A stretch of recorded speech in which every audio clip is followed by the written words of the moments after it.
ಸ್ನೇಹಿತರೆ ನಮಸ್ಕಾರ.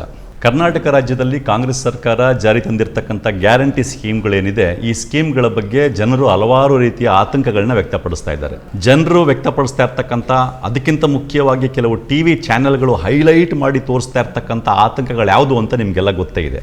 ಮೊದಲನೇದಾಗಿ, ಈ ರೀತಿ ಜನಗಳಿಗೆ ಫ್ರೀಯಾಗಿ ಹಣ ಕೊಡೋದ್ರಿಂದ ಜನ ಕೆಲಸ ಮಾಡೋದು ಬಿಟ್ಟು ಸೋಮಾರಿಗಳಾಗೋಗ್ತಾರೆ. ಇದರಿಂದ ರಾಜ್ಯದ ಅಭಿವೃದ್ಧಿಗೆ ತೊಂದರೆ ಆಗುತ್ತೆ ಅಂತ ಮೊದಲನೇ ಆತಂಕ. ಎರಡನೇದು ಏನು ಹೇಳ್ತಾ ಇದ್ದಾರೆ ಅಂದರೆ, ಈ ರೀತಿ ಸಾವಿರಾರು ಕೋಟಿ ರೂಪಾಯಿನ ವರ್ಷಕ್ಕೆ, ಉದಾಹರಣೆಗೆ ಕರ್ನಾಟಕದಲ್ಲಿ ಈ ಗ್ಯಾರಂಟಿ ಸ್ಕೀಮ್ಗಳನ್ನ ಇಂಪ್ಲಿಮೆಂಟ್ ಮಾಡಬೇಕು ಅಂತಂದರೆ ಹತ್ತತ್ರ 50,000 ಕೋಟಿಗಿಂತ ಹೆಚ್ಚಿನ ಹಣ ಬೇಕಾಗಿದೆ. ಇಷ್ಟೊಂದು ಹಣವನ್ನು ಫ್ರೀಯಾಗಿ ಹಂಚಕ್ಕೆ ಹೋದಾಗ ಕರ್ನಾಟಕ ಸರ್ಕಾರ ಸಾಲ ಮಾಡಿ ಕರ್ನಾಟಕದ ಅಭಿವೃದ್ಧಿನೇ ಹಾಳಾಗಿ ಕರ್ನಾಟಕ ಶ್ರೀಲಂಕಾ ಥರ ಆಗೋಗ್ಬಿಡುತ್ತೆ ಅಂತ ಎರಡನೇ ಆತಂಕ ವ್ಯಕ್ತಪಡಿಸ್ತಾ ಇದ್ದಾರೆ. ಮೂರನೇದೇನು ಪಾಯಿಂಟು ಅಂತಂದರೆ, ನಮ್ಮ ಟ್ಯಾಕ್ಸ್ ಮನಿ ಇರೋದು ಅಭಿವೃದ್ಧಿ ಮಾಡೋಕ್ಕೆ ಹೊರತು ನಮ್ಮ ಟ್ಯಾಕ್ಸ್ ಮನಿ ಈ ರೀತಿ ಜನರಿಗೆ ಫ್ರೀಯಾಗಿ ದುಡ್ಡು ಕೊಡೋಕ್ಕಲ್ಲ ಅನ್ನೋ ಮಾತುಗಳನ್ನ ಹೇಳ್ತಾ ಇದ್ದಾರೆ. ಮೋಹನ್ ದಾಸ್ ಪೈ ಅಂತವರು ಇದ್ರ ಬಗ್ಗೆ ಒಂದು ಟ್ವಿಟರ್ ಅಭಿಯಾನನೇ ಮಾಡಿಬಿಟ್ರು. So my tax money is for development, not for free distribution ಅಂತೇಳಿ. ಕಡೆಯದಾಗಿ ಪ್ರಧಾನಮಂತ್ರಿ ಮೋದಿಯವರು ಕೂಡ ಏನು ಹೇಳಿದ್ರು ಅಂತಂದರೆ, ಕರ್ನಾಟಕದಲ್ಲಿ ಕಾಂಗ್ರೆಸ್ ಗ್ಯಾರಂಟಿಗಳೇನಿದೆ, ಇಂಥ ಗ್ಯಾರಂಟಿ ಸ್ಕೀಮ್ಗಳಿಂದ ಇಡೀ ದೇಶನ ದಿವಾಳಿ ಎದ್ದೋಗುತ್ತೆ ಅಂತಲೂ ಹೇಳ್ಬಿಟ್ರು. ಹೌದಾ? ಈ ರೀತಿಯ ಗ್ಯಾರಂಟಿ ಸ್ಕೀಮ್ಗಳನ್ನ ಕರ್ನಾಟಕ ಸರ್ಕಾರ ಏನು ಜಾರಿಗೆ ತಂದಿದೆ, ಇದರಿಂದ ಕರ್ನಾಟಕ ರಾಜ್ಯ ಅಥವಾ ಈ ದೇಶ ದಿವಾಳಿ ಎದ್ದೋಗುತ್ತಾ? ನಾವು ಈ ವಿಡಿಯೋದಲ್ಲಿ ಈ ಗ್ಯಾರಂಟಿ ಸ್ಕೀಮ್ಗಳಿಂದ ಕರ್ನಾಟಕ ರಾಜ್ಯ ಉದ್ಧಾರ ಆಗುತ್ತಾ ಅಥವಾ ದಿವಾಳಿ ಆಗುತ್ತಾ ಅನ್ನೋದನ್ನು ಸಮಗ್ರವಾಗಿ ಹಲವಾರು ಅಂಕಿಅಂಶಗಳ ಮೂಲಕ ನೋಡೋ ಪ್ರಯತ್ನನ ಮಾಡೋಣ. ಈ ವಿಡಿಯೋನ ಈ ರಾಜ್ಯದ ಅಭಿವೃದ್ಧಿ ಬಗ್ಗೆ, ಈ ರಾಜ್ಯದ ಜನರ ಬಗ್ಗೆ ಕಳಕಳಿ ಇರ್ತಕ್ಕಂಥ ಎಲ್ಲರೂ ನೋಡಬೇಕು. ಅತಿ ಮುಖ್ಯವಾಗಿ ಈ ವಿಡಿಯೋನ ಕಾಂಗ್ರೆಸ್ನಲ್ಲಿರ್ತಕ್ಕಂಥ ಮಂತ್ರಿಗಳು, ಶಾಸಕರು ನೋಡಬೇಕು. ಯಾಕಂದರೆ ಕಾಂಗ್ರೆಸ್ನಲ್ಲಿರ್ತಕ್ಕಂಥ ಕೆಲವು ಮಂತ್ರಿಗಳು, ಕೆಲವು ಶಾಸಕರಿಗೇನೆ ಈ ಗ್ಯಾರಂಟಿ ಸ್ಕೀಮ್ಗಳ ಬಗ್ಗೆ ಹಲವಾರು ಗೊಂದಲಗಳಿರೋದು, ಇದು ಒಳ್ಳೆದ ಕೆಟ್ಟ ಅನ್ನೋ ರೀತಿ ಗೊಂದಲಗಳಿರೋದು ಅವ್ರ ಮಾತುಗಳಲ್ಲಿ ಕಾಣಿಸ್ತಾ ಇದೆ. ಹಾಗಾಗಿ ಅವರು ಇದನ್ನು ತಪ್ಪದೆ ನೋಡಬೇಕು. ಈಗ ಈ ಗ್ಯಾರಂಟಿ ಸ್ಕೀಮ್ಗಳ ಬಗ್ಗೆ ಏನು ಆತಂಕ ಕೆಲವರು ವ್ಯಕ್ತಪಡಿಸ್ತಾ ಇದ್ದಾರೆ, ಈ ಆತಂಕಗಳು ನಿಜನಾ ಸುಳ್ಳ, ಅಥವಾ ಕರ್ನಾಟಕ ಈ ಗ್ಯಾರಂಟಿ ಸ್ಕೀಮ್ಗಳಿಂದ ಫುಲ್ ಹಾಳಾಗೋಗ್ಬಿಡ್ತದ, ಇಲ್ಲಾಂದ್ರೆ ಏನಾದ್ರು ಉದ್ಧಾರ ಆಗುತ್ತಾ, ಅಭಿವೃದ್ಧಿ ಆಗುತ್ತಾ ಅನ್ನೋದನ್ನ ತಿಳ್ಕೊಳ್ಳೋಕ್ಕೂ ಮೊದಲು ನಾವೇನ್ ಮಾಡೋಣ ಅಂತಂದ್ರೆ, ಈ ರೀತಿ ಜನರಿಗೆ ಉಚಿತವಾಗಿ ಹಣವನ್ನು ಕೊಡುವಂತ ಯೋಜನೆಗಳನ್ನ ಜಾರಿ ತರುವಂಥ ಪರಿಸ್ಥಿತಿ ಇತ್ತ ನಮ್ಮ ದೇಶದಲ್ಲಿ ಅಥವಾ ನಮ್ಮ ರಾಜ್ಯದಲ್ಲಿ, ಅಥವಾ ಈ ರೀತಿ ಗ್ಯಾರಂಟಿ ಸ್ಕೀಮ್ಗಳ ಮೂಲಕ ಜನರಿಗೆ ಒಂದು ಮಟ್ಟದ ಹಣವನ್ನು, ಒಂದು ಸ್ವಲ್ಪ ಹಣನ ಫ್ರೀಯಾಗಿ ತಲುಪಿಸುವಂಥ ಏನೊಂದು ಯೋಜನೆಗಳು ಜಾರಿ ತಂದಿದ್ದಾರೆ ಇವರು, ಇದಕ್ಕೇನಾದ್ರು ಸಕಾರಣಗಳಿತ್ತ ಅಂತ ನೋಡೋಣ. ನೋಡಿ, ಇದನ್ನು ಕೆಲವು ಅಂಕಿಅಂಶಗಳ ಮೂಲಕ ಅರ್ಥ ಮಾಡ್ಕೊಳ್ಳೋ ಪ್ರಯತ್ನ ಬರೋಣ. ಈಗ ನೋಡಿ, ಈ ದೇಶದಲ್ಲಿ 2018-19ರಲ್ಲಿ ಮಾರಾಟವಾದ ಒಟ್ಟು ಟೂ ವೀಲರ್ಗಳ ಸಂಖ್ಯೆ ಹತ್ತತ್ರ 2,20,00,000. ಅದೇ 2022-23ರಲ್ಲಿ ಈ ದೇಶದಲ್ಲಿ ಮಾರಾಟವಾದ ಟೂ ವೀಲರ್ಗಳ ಸಂಖ್ಯೆ ಎಷ್ಟು ಗೊತ್ತಾ? 1,50,86,000. ಮತ್ತೆ ಅಂದ್ರೆ 2018-19ರಿಂದ 2022-23ಕ್ಕೆ ಬರ್ತಾ ಟೂ ವೀಲರ್ಗಳ ಮಾರಾಟ ಕಡಿಮೆ ಆಗಿದೆ. ಅದೇ ರೀತಿ ಟೂ ವೀಲರ್ಗಳಲ್ಲೇನೆ ಎಂಟ್ರಿ ಲೆವೆಲ್ ಸ್ಕೂಟರ್ಗಳು 75cc ಇಂದ 125cc ಎಂಟ್ರಿ ಲೆವೆಲ್ ಸ್ಕೂಟರ್ಗಳ ಮಾರಾಟ 2018-19ರಿಂದ 2022-23ಕ್ಕೆ 28% ಅಷ್ಟು ಕಡಿಮೆ ಆಗಿದೆ. ಹಾಗೇನೆ ಎಂಟ್ರಿ ಲೆವೆಲ್ ಮೋಟರ್ ಬೈಕ್ಗಳು, ಅದು ಕೂಡ 75cc ಇಂದ 125cc, ಈ ಎಂಟ್ರಿ ಲೆವೆಲ್ ಮೋಟರ್ ಬೈಕ್ಗಳ ಮಾರಾಟ ಈ 4-5 ವರ್ಷಗಳಲ್ಲಿ 32% ಕಡಿಮೆ ಆಗಿದೆ. ಇನ್ನ ಕಾರ್ಗಳ ವಿಷಯಕ್ಕೆ ಬರೋದಾದ್ರೆ, society of Indian automobile manufacturers ಇವರ ಅಂಕಿಅಂಶಗಳ ಪ್ರಕಾರ 2022-23ರಲ್ಲಿ ಈ ದೇಶದಲ್ಲಿ ಮಾರಾಟ ಆಗಿರ್ತಕ್ಕಂಥ ಒಟ್ಟು ಕಾರುಗಳ ಸಂಖ್ಯೆ 38,90,000. ಆದರೆ ಇದರಲ್ಲಿ ಒಂದು ಮುಖ್ಯ ಅಂಶ ಇದೆ. ಒಟ್ಟು ಕಾರುಗಳ ಸಂಖ್ಯೆ ನೋಡಿದ್ರೆ ಇದು ಹೈಯೆಸ್ಟು ಈ ಯಾವುದೇ ವರ್ಷದಲ್ಲಿ ಮಾರಾಟ ಆಗಿರ್ತಕ್ಕಂಥ ಕಾರುಗಳ ಸಂಖ್ಯೆ. ಆದರೆ 2016-17ರಲ್ಲಿ ಸ್ಮಾಲ್ ಎಂಟ್ರಿ ಲೆವೆಲ್ ಕಾರ್ಗಳಿದೆಯಲ್ಲ, ಅವುಗಳು ಒಟ್ಟಾರೆಯಾಗಿ 5,83,000ದಷ್ಟು ಸ್ಮಾಲ್ ಎಂಟ್ರಿ ಲೆವೆಲ್ ಕಾರ್ಗಳು ಮಾರಾಟ ಆಗಿದ್ವು 2016-17ರಲ್ಲಿ. ಅದೇ 2022-23ರಲ್ಲಿ ಮಾರಾಟ ಆಗಿರ್ತಕ್ಕಂಥ ಸ್ಮಾಲ್ ಎಂಟ್ರಿ ಲೆವೆಲ್ ಕಾರ್ಗಳ ಸಂಖ್ಯೆ ಕೇವಲ 2,52,000. ಅಂದರೆ ಸ್ಮಾಲ್ ಎಂಟ್ರಿ ಲೆವೆಲ್ ಕಾರ್ಗಳ ವ್ಯಾಪಾರದಲ್ಲಿ ಕಡೆಯ 6-7 ವರ್ಷಗಳಲ್ಲಿ 50%ಗಿಂತ ಹೆಚ್ಚು ಬಿದ್ದೋಗಿದೆ. ಆದರೆ ಇದೇ 2022-23ರಲ್ಲಿ SUVಗಳು, ಸ್ಮಾಲ್ ಯುಟಿಲಿಟಿ ವೆಹಿಕಲ್ಸ್ ಅಂತ ಏನು ಕರಿತೀವಿ, ಅಂದರೆ 12 ಲಕ್ಷಕ್ಕಿಂತ ಹೆಚ್ಚಿನ ಬೆಲೆಯ ಕಾರುಗಳ ವ್ಯಾಪಾರ ಜಾಸ್ತಿಯಾಗಿದೆ, ಕಾರುಗಳ ಮಾರಾಟ ಜಾಸ್ತಿಯಾಗಿದೆ. ಇನ್ನು ಮೊಬೈಲ್ ಫೋನ್ಗಳ ವಿಷಯಕ್ಕೆ ಬನ್ನಿ. 2021ರಲ್ಲಿ ಈ ದೇಶದಲ್ಲಿ ಒಟ್ಟು 22.5 ಕೋಟಿಯಷ್ಟು ಮೊಬೈಲ್ಗಳನ್ನ, ಸ್ಮಾರ್ಟ್ ಫೋನ್ಗಳು ಹತ್ತತ್ರ ಒಂದು 16 ಕೋಟಿ, ಉಳಿದಿದ್ದ ಒಂದು 6-7 ಕೋಟಿಯಷ್ಟು ಸ್ಮಾರ್ಟ್ ಫೋನ್ಗಳಿಗಿಂತ ಕಡಿಮೆ ಲೆವೆಲಿನ ಸ್ಮಾಲ್ ಇದು ಬಟನ್ ಟೈಪ್ ಫೋನ್ಗಳಿದಾವಲ್ಲ, ಕಡಿಮೆ ಬೆಲೆ ಫೋನ್ಗಳು, ಇವು ಸೇರಿ ಒಟ್ಟಾರೆಯಾಗಿ 22 ಕೋಟಿಯಷ್ಟು ಮೊಬೈಲ್ ಫೋನ್ಗಳನ್ನ 2021ರಲ್ಲಿ ಈ ದೇಶಕ್ಕೆ ಇಂಪೋರ್ಟ್ ಮಾಡ್ಕೊಳ್ಳಲಾಗಿತ್ತು, ಒಟ್ಟು ಆರ್ಡರ್ ಮಾಡಲಾಗಿತ್ತು. ಅದೇ 2022ರಲ್ಲಿ ಈ ದೇಶದಲ್ಲಿ ಮಾರಾಟ ಆಗಿರ್ತಕ್ಕಂಥ ಅಥವಾ ಇಂಪೋರ್ಟ್ ಮಾಡಿಕೊಳ್ಳಾಗಿರ್ತಕ್ಕಂಥ ಒಟ್ಟು ಮೊಬೈಲ್ ಫೋನ್ಗಳ ಸಂಖ್ಯೆ 20 ಕೋಟಿ ಮಾತ್ರ. ಅಂದರೆ 2021ಕ್ಕೂ 22 ಕಂಪೇರ್ ಮಾಡಿದ್ರೆ ಈ ರೀತಿ ಸಾಮಾನ್ಯ ಜನರು ಬಳಸುವಂಥ ಸ್ಮಾರ್ಟ್ಫೋನ್ಗಳು ಮತ್ತು ಅದಕ್ಕಿಂತ ಕಡಿಮೆ ಬೆಲೆಯ ಫೋನ್ಗಳ ಮಾರಾಟ ಕಡಿಮೆ ಆಗಿದೆ. ಇದೇ ಟೈಮ್ನಲ್ಲಿ ಈ ದೇಶದಲ್ಲಿ ಆ್ಯಪಲ್ ಐಫೋನ್ಗಳ ಮಾರಾಟ ಜಾಸ್ತಿ ಆಗಿದೆ. ಮತ್ತು ಈ ದೇಶದಲ್ಲಿ ಕಡೆಯ 1.5-2 ವರ್ಷದಿಂದ FMCG ಕಂಪನಿಗಳ ಬಿಸ್ನೆಸ್ ಡೌನ್ ಆಗಿದೆ, ಫಾಸ್ಟ್ ಮೂವಿಂಗ್ ಕನ್ಸ್ಯೂಮರ್ ಗೂಡ್ಸ್. ಇದನ್ನು ನಾವು ಈ FMCG ಕಂಪ್ನಿಗಳಲ್ಲಿ ಅತಿ ದೊಡ್ಡ ಕಂಪ್ನಿಯಾದ ಹಿಂದೂಸ್ತಾನ್ ಯೂನಿಲಿವರ್ ಲಿಮಿಟೆಡ್ ಕಂಪ್ನಿಯ ಡಾಟಾಗಳು ಇಟ್ಕೊಂಡು ನೋಡಿದಾಗ ಕಡೆಯ 1.5-2 ವರ್ಷಗಳಲ್ಲಿ FMCG ಕಂಪನಿಗಳ ಬಿಸ್ನೆಸ್ ಕಡಿಮೆ ಆಗಿದೆ. ನಿಮಗೆಲ್ಲ ಗೊತ್ತಿದೆ, ಫಾಸ್ಟ್ ಮೂವಿಂಗ್ ಕನ್ಸ್ಯೂಮರ್ ಗೂಡ್ಸ್ ಅಂತಂದರೆ ಸೋಪು, ಪೇಸ್ಟು ಅಥವಾ ಬ್ರಷು ಅಥವಾ ಪ್ಯಾಕ್ ಮಾಡಿರೋಂಥ ಬೇಳೆ ಆಗಿರ್ಬೋದು, ಇನ್ನೊಂದಾಗಿರ್ಬೋದು, ಈ ರೀತಿ ಎಲ್ಲ ನಾವು ದಿನಬಳಕೆ ಬಳಸುವಂಥ ಎಲ್ಲ ವಸ್ತುಗಳನ್ನು ಈ FMCG ಕಂಪ್ನಿಗಳು ಮಾರಾಟ ಮಾಡ್ತವೆ. ಈ FMCG ಕಂಪ್ನಿಗಳ ಬಿಸ್ನೆಸ್ ಕಡಿಮೆ ಆಗಿದೆ ಅಂತಂದರೆ ಈ ದಿನಬಳಕೆಯಂಥ ಅಗತ್ಯ ವಸ್ತುಗಳ ಮಾರಾಟವೂ ಕೂಡ ಕಡಿಮೆ ಆಗಿದೆ ಕಡೆಯ 2 ವರ್ಷಗಳಿಂದ ಕಡೆಯ 2018-19ರಲ್ಲಿ ಈ ದೇಶದಲ್ಲಿ ಒಟ್ಟು ಊರಿಂದೂರಿಗೆ ಓಡಾಡೋ ಟ್ರೈನ್ಗಳಾಗಿರ್ಬೋದು ಅಥವಾ ಒಂದೇ ಸಿಟಿ ಒಳಗಡೆ ಓಡಾಡ್ತಕ್ಕಂಥ ಮೆಟ್ರೋ ಟ್ರೈನ್ಗಳಾಗಿರ್ಬೋದು, ಒಟ್ಟಾರೆ ಟ್ರೈನುಗಳಲ್ಲಿ ಸಂಚರಿಸಿದವ್ರ ಪ್ರಯಾಣ ಮಾಡಿದವ್ರ ಸಂಖ್ಯೆ ಎಷ್ಟು ಗೊತ್ತಾ? ಹತ್ತತ್ರ 820 ಕೋಟಿ 2018-19ರಲ್ಲಿ. ಅದೇ 2022-23ರಲ್ಲಿ ಇದೇ ದೇಶದಲ್ಲಿ ಜನಸಂಖ್ಯೆ ಜಾಸ್ತಿ ಆಗಿದ್ರೂ ಕೂಡ 2022-23ರಲ್ಲಿ ಈ ದೇಶದಲ್ಲಿ ರೈಲುಗಳಲ್ಲಿ ಓಡಾಡಿದವರ ಒಟ್ಟು ಸಂಖ್ಯೆ ಹತ್ತತ್ರ 644 ಕೋಟಿ. ಅಂದರೆ ಕಡೆಯ 5-6 ವರ್ಷಗಳಲ್ಲಿ ರೈಲುಗಳಲ್ಲಿ ಓಡಾಡುವವರ ಸಂಖ್ಯೆಯೂ ಕಡಿಮೆ ಆಗಿದೆ. ರೈಲುಗಳಲ್ಲಿ ಓಡಾಡೋರು ಯಾರು? ನಿಮ್ಮಂಥ ಸಾಮಾನ್ಯ ಜನ ಅತಿ ಹೆಚ್ಚಾಗಿ ರೈಲುಗಳಲ್ಲಿ ಓಡಾಡ್ತಾರೆ, ಅವರ ಸಂಖ್ಯೆಯೂ ಕೂಡ ಕಡಿಮೆ ಆಗಿದೆ. ಇದೆಲ್ಲ ಒಟ್ಟಾರೆಯಾಗಿ ಏನು ತೋರಿಸುತ್ತೆ ಅಂತಂದರೆ ಈ ದೇಶದಲ್ಲಿ ಬರ್ತಾ ಏನಾಗಿದೆ ಅಂತಂದರೆ ಮಧ್ಯಮ ವರ್ಗ, ಕೆಳಮಧ್ಯಮ ವರ್ಗ ಮತ್ತು ಬಡವರ್ಗದ ಜನ ಏನಿದ್ದಾರೆ ಇವರ ಕೊಳ್ಳುವ ಶಕ್ತಿ ಕಡಿಮೆ ಆಗ್ತಾ ಬಂದಿದೆ. ಅದೇ ಮೇಲ್ಮಧ್ಯಮ ವರ್ಗ ಮತ್ತು ಶ್ರೀಮಂತ ಜನರ ಕೊಳ್ಳುವ ಶಕ್ತಿ ಜಾಸ್ತಿ ಆಗ್ತಾ ಬಂದಿದೆ. ಇದಕ್ಕೆ ಕಾರಣ ಏನು ಅನ್ನೋಕ್ಕಿಂತಲೂ ಮೊದಲು ಇದಕ್ಕೆ ಇನ್ನೊಂದು ಪೂರಕವಾದ ಅಂಶ ಹೇಳಬೇಕು ಅಂತಂದರೆ 2016-17ರಲ್ಲಿ ಈ ದೇಶದಲ್ಲಿ ಲೇಬರ್ ಪಾರ್ಟಿಸಿಪೇಷನ್ ರೇಟ್ ಎಷ್ಟಿತ್ತು ಅಂತಂದರೆ 46.22% ಇತ್ತು. 2022-23ರಲ್ಲಿ ಲೇಬರ್ ಪಾರ್ಟಿಸಿಪೇಷನ್ ರೇಟು 39.98% ಏನೋ ಇದೆ. ಅಂದರೆ ಲೇಬರ್ ಪಾರ್ಟಿಸಿಪೇಷನ್ ರೇಟ್ ಅಂದರೆ ಏನು ಹೇಳಿ? 16 ವರ್ಷದಿಂದ 60 ವರ್ಷ ವಯಸ್ಸೇನಿದೆ, ಈ ವಯಸ್ಸಿನಲ್ಲಿ ಇರ್ತಕ್ಕಂಥವ್ರನ್ನ ದುಡಿಯುವ ವಯಸ್ಸಿನ ಜನ ಅಂತ ಕರಿತೀವಿ. ಈ ದುಡಿಯುವ ವಯಸ್ಸಿನ ಜನ ಏನಿದ್ದಾರೆ ಈ ದೇಶದಲ್ಲಿ, ಅವರಲ್ಲಿ ಎಷ್ಟು ಜನ ಕೆಲಸ ಮಾಡ್ತಾ ಇದ್ದಾರೆ, ಅವರಲ್ಲಿ ಎಷ್ಟು ಜನಕ್ಕೆ ಉದ್ಯೋಗ ಸಿಕ್ಕಿದೆ, ಉದ್ಯೋಗದಲ್ಲಿ ತೊಡಕೊಂಡಿದ್ದಾರೆ ಅನ್ನೋದನ್ನ ಲೇಬರ್ ಪಾರ್ಟಿಸಿಪೇಷನ್ ರೇಟ್ ಅಂತ ಕರಿತೀವಿ. ಈ ಲೇಬರ್ ಪಾರ್ಟಿಸಿಪೇಷನ್ ರೇಟು 2016-17ರಲ್ಲಿ 46% ಹತ್ತತ್ರ ಇದ್ದಿದ್ದು ಬರ್ತಾ 39% ಇಳಿದಿದೆ. ಇದು ವಿಶ್ವ ಮಟ್ಟದಲ್ಲಿ, ಜಾಗತಿಕ ಲೆವೆಲ್ನಲ್ಲಿ, ವರ್ಲ್ಡ್ ಲೆವೆಲ್ನಲ್ಲಿ ಲೇಬರ್ ಪಾರ್ಟಿಸಿಪೇಷನ್ ರೇಟು 60% ಇದೆ. ನೀವು ವಿಯೆಟ್ನಾಮ್ಗೆ ಹೋದರೆ ಅಲ್ಲಿ ಲೇಬರ್ ಪಾರ್ಟಿಸಿಪೇಷನ್ ರೇಟು 73% ಇದೆ. ಬಾಂಗ್ಲಾದೇಶ್ಗೆ ಹೋದರೆ 59% ಇದೆ. ಇನ್ನು ಚೈನಾಗೆ ಹೋದ್ರೆ ಲೇಬರ್ ಪಾರ್ಟಿಸಿಪೇಷನ್ ರೇಟು 67% ಇದೆ. ನಮ್ಮ ದೇಶದಲ್ಲಿ ಇದೆಷ್ಟಿದೆ? 39% ಹತ್ತತ್ರ ಇದೆ ನಮ್ಮ ದೇಶದಲ್ಲಿ. ಇವೆಲ್ಲವನ್ನೂ ಒಟ್ಟಾರೆಯಾಗಿ ನೋಡಿದಾಗ ಏನು ಗೊತ್ತಾಗ್ತಾ ಇದೆ? ಅತ್ಯಂತ ಸ್ಪಷ್ಟವಾಗಿ ಬರ್ತಾ ನಮ್ಮ ದೇಶದಲ್ಲಿ ಮಧ್ಯಮ ವರ್ಗದವರ, ಕೆಳ ಮಧ್ಯಮ ವರ್ಗದವರ, ಬಡವರ್ಗದ ಜನ ಏನಿದ್ದಾರೆ ಇವರುಗಳ ಸಂಪಾದನೆ ಬರ್ತಾ ಕಡಿಮೆ ಆಗ್ತಾ ಇದೆ. ಇವರ ಸಂಕಷ್ಟ ಬರ್ತಾ ಜಾಸ್ತಿ ಆಗ್ತಾ ಇದೆ. ಅದೇ ಮೇಲ್ಮಧ್ಯಮ ವರ್ಗ ಮತ್ತು ಶ್ರೀಮಂತ ವರ್ಗದವರ ಸಂಪಾದನೆ ಜಾಸ್ತಿ ಆಗ್ತಾ ಹೋಗ್ತಾ ಇದೆ. ಇದಕ್ಕೆ ಸ್ಪಷ್ಟ ಕಾರಣ ಜನ ಅಲ್ಲ, ಇದಕ್ಕೆ ಸ್ಪಷ್ಟ ಕಾರಣ ದೆಹಲಿಯ ಒಕ್ಕೂಟ ಸರ್ಕಾರದ ಅಥವಾ ಮೋದಿ ಸರ್ಕಾರದ ಆರ್ಥಿಕ ನೀತಿಗಳು. ಈ ಆರ್ಥಿಕ ನೀತಿಗಳು ಶ್ರೀಮಂತರ ಪರವಾಗಿ ಮತ್ತು ಮೇಲ್ಮಧ್ಯಮ ವರ್ಗದವರ ಪರವಾಗಿವೆ.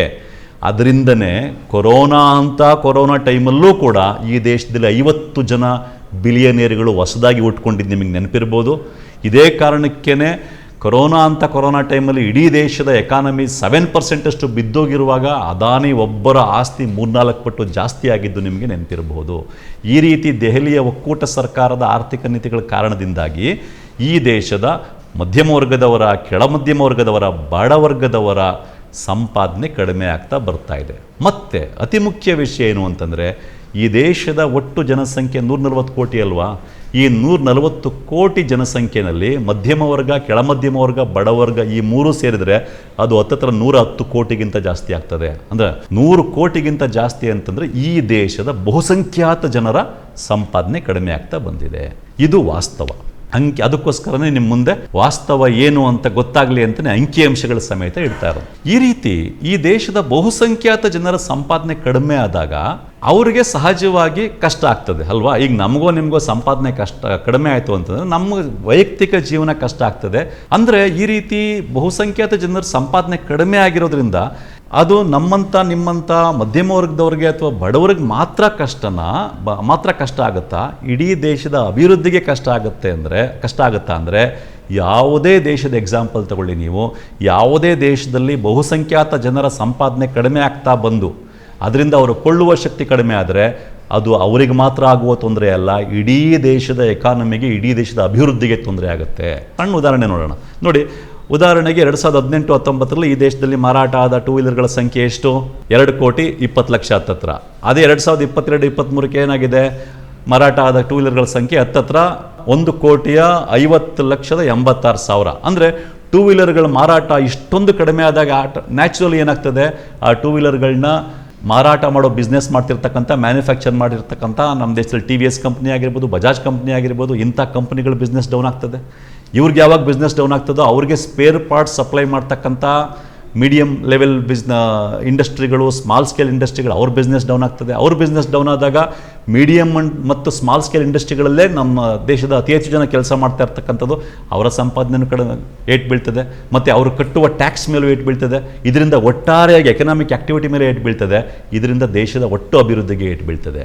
ಸೊ ಹಾಗಾಗಿ ಯಾವುದೇ ಒಂದು ದೇಶದಲ್ಲಿ ಬಹುಸಂಖ್ಯಾತ ಜನರ ಸಂಪಾದನೆ ಕಡಿಮೆ ಆಗಿ ಅದರಿಂದ ಅವರು ಕೊಳ್ಳುವ ಶಕ್ತಿ ಕಡಿಮೆ ಆಯಿತು ಅಂತಂದರೆ ಆಗೇನಾಗ್ತದೆ ಅಂದರೆ ಅದು ಕೇವಲ ಅವ್ರಿಗೆ ಮಾತ್ರ ಆಗೋ ಕಷ್ಟ ಅಲ್ಲ, ಇಡೀ ದೇಶದ ಎಕಾನಮಿಗೆ, ಇಡೀ ದೇಶದ ಅಭಿವೃದ್ಧಿಗೆ ಬಂದೊದಗುವಂಥ ಸಂಕಷ್ಟ. ಯಾವಾಗ ಬಹುಸಂಖ್ಯಾತ ಜನರ ಕೊಳ್ಳುವ ಶಕ್ತಿ ಕಡಿಮೆ ಆಗುತ್ತೋ ಗ್ರ್ಯಾಜುವಲಿ ಅದು ದೊಡ್ಡ ದೊಡ್ಡ ಜನರಿರ್ತಾರಲ್ಲ, ಬಿಗ್ ಕಾರ್ಪೊರೇಟ್ ಕಂಪ್ನಿಗಳು, ಅವರ ಬಿಸ್ನೆಸ್ಗೂ ಕೂಡ ಏಟಾಗ್ತದೆ. ಇದೇ ಕಾರಣಕ್ಕೆ ಎಕನಾಮಿಸ್ಟ್ಗಳು ಏನು ಹೇಳ್ತಾರೆ ಅಂದರೆ ಈ ರೀತಿ ಯಾವುದೇ ಒಂದು ದೇಶದಲ್ಲಿ ಬಹುಸಂಖ್ಯಾತರ ಕೊಳ್ಳುವ ಶಕ್ತಿ ಕಡಿಮೆ ಆದಾಗ ಅವರಿಗೆ ಕೊಳ್ಳುವ ಶಕ್ತಿ ತುಂಬುವುದರ ಮೂಲಕ ಎಕನಾಮಿಕಲ್ ರಿವೈವಲ್ ಮಾಡಬೇಕು ಅಂತ ಹೇಳ್ತಾರೆ. ಅಂದರೆ ಆ ಜನರಿಗೆ, ಬಹುಸಂಖ್ಯಾತ ಜನರಿಗೆ ಉಚಿತವಾಗಿ ಅವರ ಕೈಯಲ್ಲಿ ಹಣ ಓಡಾಡುವಂತೆ ಮಾಡುವುದರ ಮೂಲಕ, ಅವರಿಗೆ ಉಚಿತವಾಗಿ ಹಣ ಕೊಡೋದ್ರ ಮೂಲಕ, ಅದರಿಂದ ಅವರ ಕೊಳ್ಳುವ ಶಕ್ತಿ ಜಾಸ್ತಿ ಆಗುವಂತೆ ಮಾಡುವುದರ ಮೂಲಕ ದೇಶದ ಎಕಾನಮಿಯನ್ನು ಆಕ್ಟಿವೇಟ್ ಮಾಡಲಿಕ್ಕೆ ಸಾಧ್ಯ ಅಂತ ಪ್ರಪಂಚದ ಬಹುತೇಕ ಎಕನಾಮಿಸ್ಟ್ಗಳು ಹೇಳ್ತಾರೆ. ಇದರ ಹಿನ್ನೆಲೆ ಒಳಗಡೆ ಇತ್ತೀಚೆಗೆ ಹಲವಾರು ಎಕನಾಮಿಸ್ಟ್ಗಳು ಯೂನಿವರ್ಸಲ್ ಬೇಸಿಕ್ ಇನ್ಕಮ್ ಅನ್ನೋ ಒಂದು ಸ್ಕೀಮ್ ಬಗ್ಗೆ ಮಾತಾಡ್ತಾ ಇರ್ತಕ್ಕಂಥದ್ದು. ಸೊ ಈ ಒಂದು ಹಿನ್ನೆಲೆ ಒಳಗಡೆ ನೋಡಿದಾಗ ಕಾಂಗ್ರೆಸ್ ಸರ್ಕಾರ ಏನು 5 ಗ್ಯಾರಂಟಿಗಳ ಮೂಲಕ ಜನರ ಕೈಗೆ, ಬಹುಸಂಖ್ಯಾತ ಜನರ ಕೈಗೆ ಒಂದಷ್ಟು ಹಣ ಸಿಗುವಾಗ ಮಾಡ್ತಾ ಇದೆ ಉಚಿತವಾಗಿ, ಇದು ಕೇವಲ ಅವ್ರನ್ನ ಓಲೈಸೋದಷ್ಟೇ ಅಲ್ಲ, ಇದು ದೇಶದ, ರಾಜ್ಯದ ಅಭಿವೃದ್ಧಿಗೆ ಅಗತ್ಯ ಕೂಡ. ಅಲ್ಲಿ ಆ ಜನಗಳ ಕಷ್ಟವನ್ನು ನಿವಾರಿಸೋದ್ರ ಜೊತೆಗೆ ರಾಜ್ಯದ ಅಭಿವೃದ್ಧಿಗೂ ಪೂರಕವಾಗಿರುತ್ತೆ ಅನ್ನೋ ಕಾರಣಕ್ಕೆ ಇದನ್ನು ಮಾಡ್ತಾ ಇದೆ ಅಂತ ಹೇಳ್ಬೋದು ನಾವು. ಯಾಕೆ ಅಂತಂದರೆ ಈ ದೇಶದಲ್ಲಿ ಈಗಾಗಲೇ ಹೇಳ್ದಂಗೆ, ಅಂಕಿಅಂಶಗಳಿಂದ ನೋಡ್ದಂಗೆ, ಈ ದೇಶದಲ್ಲಿ ಬಹುಸಂಖ್ಯಾತರ ಸಂಪಾದನೆ ಅಥವಾ ಕೊಳ್ಳುವ ಶಕ್ತಿ ಕಡಿಮೆ ಆಗಿದೆ. ಇದರಿಂದ ದೇಶದ ಎಕಾನಮಿಗೆ ಏಟಾಗ್ತದೆ. ಹಾಗಾಗಿ ಈ ಕಾಂಗ್ರೆಸ್ ಸರ್ಕಾರ ತನ್ನ ಗ್ಯಾರಂಟಿಗಳ ಮೂಲಕ ಜನರಿಗೆ ಪ್ರತಿ ತಿಂಗಳು ಒಂದಷ್ಟು ಹಣ ಸಿಗೋಂಗೆ ಏನು ಮಾಡ್ತಾ ಇದೆ, ಇದರಿಂದ ನಮ್ಮ ರಾಜ್ಯದ ಬಹುಸಂಖ್ಯಾತ ಜನರಿಗೆ ಅಷ್ಟೇ ವೈಯಕ್ತಿಕವಾಗಿ ಸಹಾಯ ಆಗಲ್ಲ, ಇದು ರಾಜ್ಯದ, ದೇಶದ ಅಭಿವೃದ್ಧಿಗೂ ಸಹಾಯ ಆಗ್ತದೆ. ಈ ಕಾರಣಕ್ಕೆ ಈ ಒಂದು ದೃಷ್ಟಿಯಿಂದ ನೋಡಿದಾಗ, ಎಕನಾಮಿಕಲ್ ಆ್ಯಂಗಲಿಂದ ನೋಡಿದಾಗ, ಎಕನಾಮಿಕ್ಸ್ ಆ್ಯಂಗಲಿಂದ ನೋಡಿದಾಗ ಈ ಗ್ಯಾರಂಟಿ ಸ್ಕೀಮ್ಗಳನ್ನ ಏನು ಕಾಂಗ್ರೆಸ್ ಸರ್ಕಾರ ಜಾರಿಗೆ ತಂದಿದೆ ಇದಕ್ಕೆ ಒಂದು ಸಕಾರಣ ಇದೆ ಅಂತ ಹೇಳ್ಬೋದು. ಆಯಿತು, ಸಕಾರಣ ಇದೆ, ಒಪ್ಕೊಳ್ಳೋಣ. ಆದರೆ ಈ ರೀತಿ ಜನಗಳಿಗೆ ಫ್ರೀಯಾಗಿ ದುಡ್ಡು ಕೊಡೋದ್ರಿಂದ ಜನ ಸೋಮಾರಿ ಆಗಿಬಿಡ್ತಾರೆ. ಸೋಮಾರಿಗಳಾಗೋದ್ರಿಂದ ದುಡಿಮೆ ಮಾಡಲ್ಲ ಅವರು. ಈ ರೀತಿ ಬಹುಸಂಖ್ಯಾತ ಜನ ದುಡಿಮೆ ಮಾಡದೆ ಸೋಮಾರಿಗಳಾಗ್ಬಿಟ್ಟಾಗ ಅದರಿಂದ ದೇಶದ ಅಭಿವೃದ್ಧಿಗೆ ದೊಡ್ಡ ಏಟಾಗುತ್ತೆ ಅನ್ನೋ ಕಳಕಳಿಯಿಂದನೂ ಕೆಲವರು ಹೇಳ್ತಾ ಇದ್ದಾರೆ. ಇನ್ನು ಕೆಲವರು ಏನು ಹೇಳ್ತಾ ಇದ್ದಾರೆ ಅಂತಂದ್ರೆ, ನೋಡಿ ಅವ್ರಿಗೆ ಫ್ರೀಯಾಗಿ ದುಡ್ಡು ಸಿಗ್ತಾ ಇದೆ, ಅದಕ್ಕೆ ಅವ್ರು ಸೋಮಾರಿಗಳಾಗಿ ಆರಾಮಾಗಿ ಇದ್ಬಿಡ್ತಾರೆ, ಕೆಲಸ ಮಾಡ್ದೇನೆ ಉಡಾಫೆ ಮಾಡಿಕೊಂಡು ಉಡಾಳ್ರ ಥರ ಇದ್ಬಿಡ್ತಾರೆ, ನಾವು ಮಾತ್ರ ದುಡಿತಾನೆ ಇರಬೇಕು ಅನ್ನೋ ಥರ ಮಾತುಗಳನ್ನು ಹೇಳ್ತಾ ಇದ್ದಾರೆ. ಹೌದಾ? ಈ ರೀತಿ ಜನಗಳಿಗೆ ಒಂದು ಮಟ್ಟದ ಹಣ ಫ್ರೀಯಾಗಿ ಪ್ರತಿ ತಿಂಗಳು ಸಿಗುವಂತೆ ಮಾಡೋದ್ರಿಂದ ಅಥವಾ ಒಂದು ಮಟ್ಟದ ಹಣ ಅವ್ರ ಕೈಯಲ್ಲಿ ಪ್ರತಿ ತಿಂಗಳು ಉಳಿಯುವಂತೆ ಮಾಡೋದ್ರಿಂದ ಜನ ದುಡಿಮೆ ಮಾಡೋದ್ ಬಿಟ್ಟು ಸೋಮಾರಿಗಳಾಗ್ಬಿಡ್ತಾರಾ?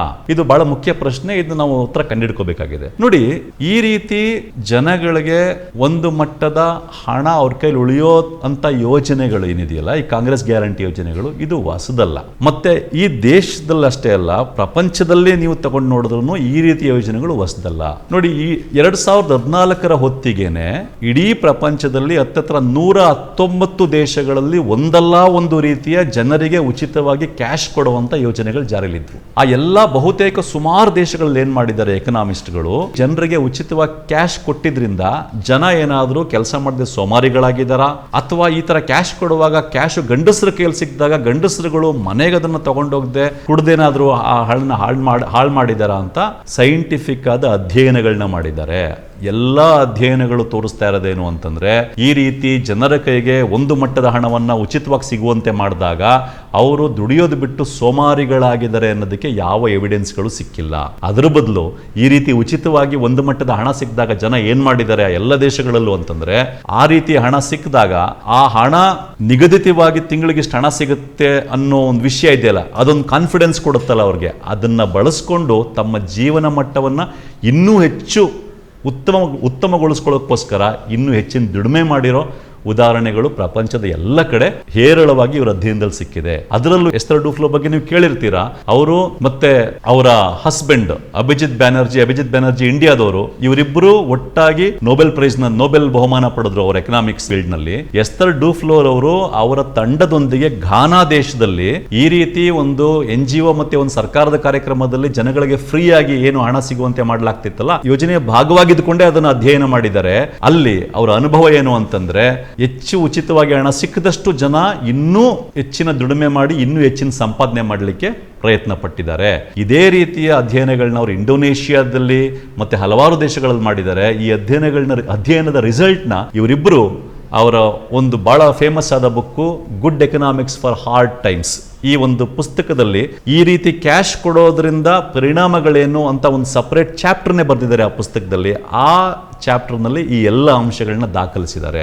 ಈ ಒಟ್ಟಾರೆಯಾಗಿ ಇಡೀ ಜಗತ್ತಿನ ಲೆವೆಲ್ನಲ್ಲಿ ಬೇರೆ ಬೇರೆ ದೇಶಗಳಲ್ಲಿ ಕ್ಯಾಶ್ ಕೊಡೋ ಯೋಜನೆಗಳೇನಿದ್ವು ಅವುಗಳೆಲ್ಲದರ ಪರಿಣಾಮವನ್ನು ನೋಡಿದಾಗ ಸ್ಪಷ್ಟವಾಗಿ ಗೊತ್ತಾಗೋದೇನು ಅಂತಂದ್ರೆ, ಈ ರೀತಿ ಜನರಿಗೆ ಉಚಿತವಾಗಿ ಹಣ ಕೊಡೋ ಯೋಜನೆಗಳೇನಿದೆ, ಈ ಯೋಜನೆಗಳಿಂದ ಜನ ಎಲ್ಲೂ ಸೋಮಾರಿಗಳಾಗಿಲ್ಲ, ಅದರ ಬದಲು ಇನ್ನೂ ಹೆಚ್ಚಿನ ದುಡಿಮೆ ಮಾಡಿ ತಮ್ಮ ಜೀವನ ಮಟ್ಟವನ್ನು ಇನ್ನೂ ಉತ್ತಮಗೊಳಿಸ್ಕೊಳ್ಳಿಕ್ಕೆ ಟ್ರೈ ಮಾಡಿದ್ದಾರೆ ಅನ್ನೋದು. ಇನ್ನ ಎರಡನೇ ಮುಖ್ಯ ಆತಂಕ, ಈ ರೀತಿ ಸಾವಿರಾರು ಕೋಟಿ ಖರ್ಚು ಮಾಡಿಬಿಡೋದ್ರಿಂದ ಕರ್ನಾಟಕ ಸರ್ಕಾರ ಸಾಲ ಮಾಡಬೇಕಾಗಿ ಬರುತ್ತೆ, ಅಭಿವೃದ್ಧಿನೇ ಆಗಲ್ಲ ಇದರಿಂದ, ಮತ್ತೆ ಕಡೆಗೆ ಶ್ರೀಲಂಕಾ ತರ ಆಗ್ಬಿಡ್ಬೋದು ಕರ್ನಾಟಕ ಅನ್ನೋ ಆತಂಕನ ಕೆಲವು ವ್ಯಕ್ತಪಡಿಸ್ತಾ ಇದ್ದಾರೆ. ಶ್ರೀಲಂಕಾ ತರ ಆಗ್ಬಿಡ್ಬೋದು ಕರ್ನಾಟಕ ಅಂತ ಕೆಲವರು ಅಭಿಪ್ರಾಯ ವ್ಯಕ್ತಪಡಿಸ್ತಾ ಇದ್ದಾರೆ.